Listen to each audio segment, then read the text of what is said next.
মৎস্য ভাণ্ডার খ্যাত সুনামগঞ্জের হাওরগুলো থেকে বিভিন্ন প্রজাতির দেশীয় মাছ বিলুপ্ত হয়ে গেছে। একসময় হাওর মাছে ভরপুর থাকলেও বর্তমানে ভরা মৌসুমেও মৎস্যশূন্য হয়ে পড়েছে জেলার সবকটি হাওর। জলবায়ু পরিবর্তন, নদ নদী ও জলাশয় ভরাট, অপরিকল্পিত বাঁধ নির্মাণ সহ অবৈধ জাল দিয়ে অবাধে মৎস্য নিধনের ফলে দেখা দিয়েছে দেশীয় মাছের এই তীব্র সংকট। এদিকে হাওরে মাছ না থাকায় চরম বিপাকে পড়েছে মৎস্যজীবী পরিবারগুলো। সুনামগঞ্জ প্রতিনিধি আলাউর রহমানের পাঠানো তথ্য ও চিত্রে দেখুন ডেস্ক রিপোর্ট।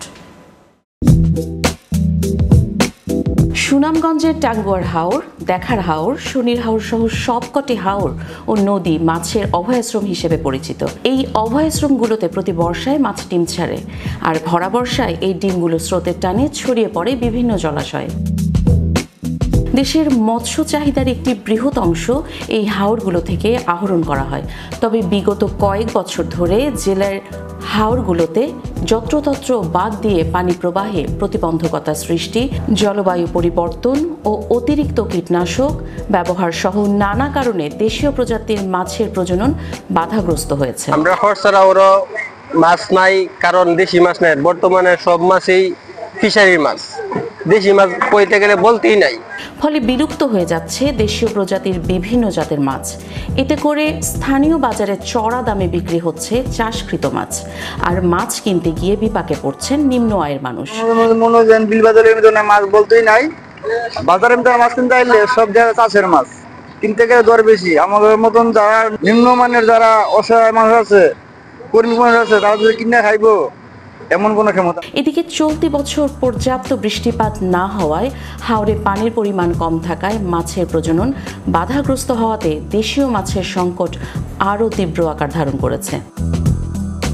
এছাড়াও বিভিন্ন ধরনের অবৈধ জাল দিয়ে অবাধে মৎস্য নিধন ও জলমহাল শুকিয়ে মাছ আহরণের ফলে দিন দিন দেশীয় মাছ বিলুপ্ত হয়ে যাচ্ছে জানিয়ে মৎস্যজীবীরা বলেন, মাছ মারছি সারা দিনও না, তোমার এক পালতি মাছ আমরা ঘরে খাইবার মাছ মারা দুই টাইম দিয়ে খাইবার মাছ মনে হচ্ছে ডাক্তার ধরে রাখতো মাছ আরো পানি নেই, মাছ খাইতে কই দিকে আইব মাছ সবাই বেরি মানে লাগে পানি পানি তো অভাব, পানির অভাবে লেগে মাছ নাই।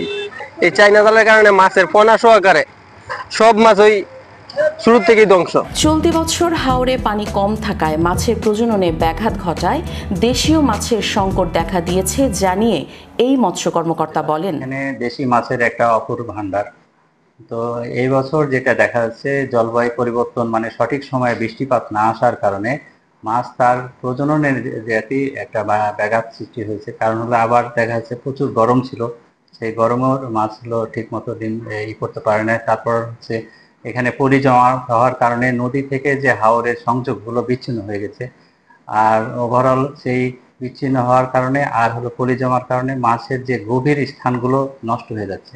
হলো কিছু অসাধু জেলেরা রাতের আধারে অনেক সময় মাছ ধরে, সেটা মাছগুলো কমে যাক আর একটা কারণ। তো আমরা করতেছি যে এখান থেকে বাঁচার জন্য আমরা যেটা উদ্যোগ নিয়েছি সেটা হচ্ছে প্রতিটা উপজেলায় মৎস্য অভয়াশ্রম স্থাপন করে সেখানে যে সমস্ত প্রজাতিগুলো কমে পাওয়া যাচ্ছে সেগুলোকে আবার ওখানে ছেড়ে এবং মৎস্য অভয়াশ্রমকে কার্যকরী ব্যবস্থা নিয়ে আবার মাছকে পুনরুদ্ধার করা যাবে বলে আশা করতেছি। অবৈধ জাল দিয়ে অবাধে মৎস্য আহরণ রোধ সহ দেশীয় মাছের উৎপাদন বৃদ্ধিতে সংশ্লিষ্টরা কার্যকরী পদক্ষেপ নেবে এমনটাই প্রত্যাশা মৎস্যজীবীদের।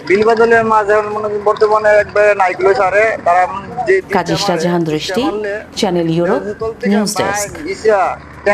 পানির বাসি যায়, তারা পার্টি খাওয়াইয়া দুইটা সাত করে মাছ।